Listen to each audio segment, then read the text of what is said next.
আসসালামু আলাইকুম। মুসলমান ভাইদেরকে সালাম, হিন্দু ভাইদেরকে নমস্কার, অন্য অন্য জাতি ধর্মের ভাইদেরকে আন্তরিক শুভেচ্ছা ও অভিনন্দন।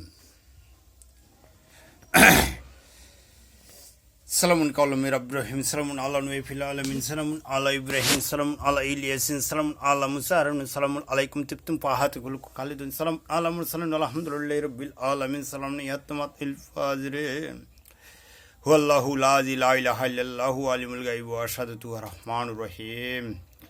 যে সকল ভাইয়েরা আমার চ্যানেলটাকে দেখতেছেন, সর্বপ্রথম সাবস্ক্রাইব করবেন, বেল আইকন টিপ দেবেন এবং লাইক করবেন, ভালো মন্দ জানার জন্য কমেন্ট করবেন। আজকে আপনাদের কাছে আনিয়েছি মহব্বত করিয়া বিবাহ করিবার তকবীর। আমি সরাসরি বই থেকেই দেখাই। আমি পর্যন্ত অনেকগুলো ভিডিও করছি, আমি সরাসরি বই থেকে দেখাই, কিন্তু আজকে আমি বর্তমানে যে চ্যানেলটা চালাইতেছি এই চ্যানেলটাতে আপনাদেরকে আমি কবরেজে যেন শিখতে পারেন আমি সেই কাজ করার তৌফিক আমি এই চ্যানেলে করব পরিকৃতভাবে। তো দেখেন, আমি এখন শুরু করতেছি।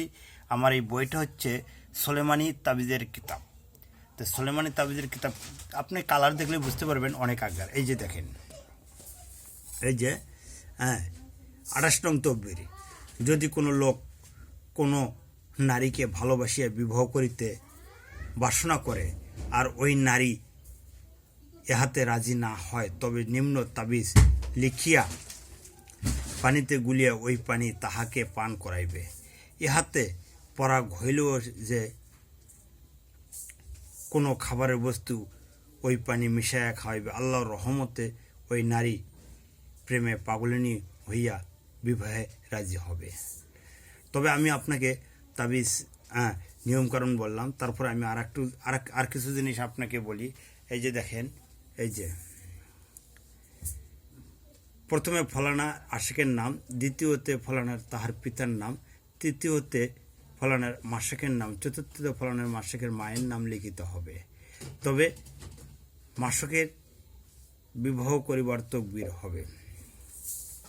তবে একটা কথা বলার ইচ্ছা হলো, সেটা হলো কি, যদি আপনি একজন গুরুর কাছ থেকে অনুমতি নেবেন বা একজন পীরের কাছ থেকে অনুমতি নেবেন, বা যদি আপনার মুরব্বী থাকে মুরব্বীর কাছ থেকে অনুমতি নিতে পারেন, যে কারো কাছ থেকে হোক অনুমতি নিতে পারেন। অনুমতি ব্যতীত আপনি কাজ করতে চাইলে কাজ হবে না। তো অনুমতি ছাড়া যদি কোনো ব্যক্তি কাজ করে, সে কাজ হবে না ইনশাআল্লাহ। তা আমার কাছ থেকেও আপনি ফোন করে অনুমতি নিতে পারেন। তাই আমি এখন আপনাকে তাবিজটা পরিপূর্ণ দেখাতেছি। এই যে দেখেন, এই যে দেখছেন তাবিজটা, এই যে পরিপূর্ণ। আপনি স্ক্রিনশট দিয়ে নিতে পারেন। নাম লিখবেন কোথায় সেটা জানেন? নাম লিখবেন এই তাবিজটার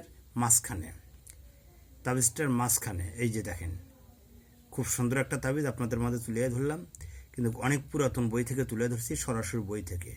ইনশাল্লাহ কাজ হবে 100%। এবং আপনারা সর্বসময় আমার চ্যানেলটাকে সাবস্ক্রাইব দিয়ে রাখবেন।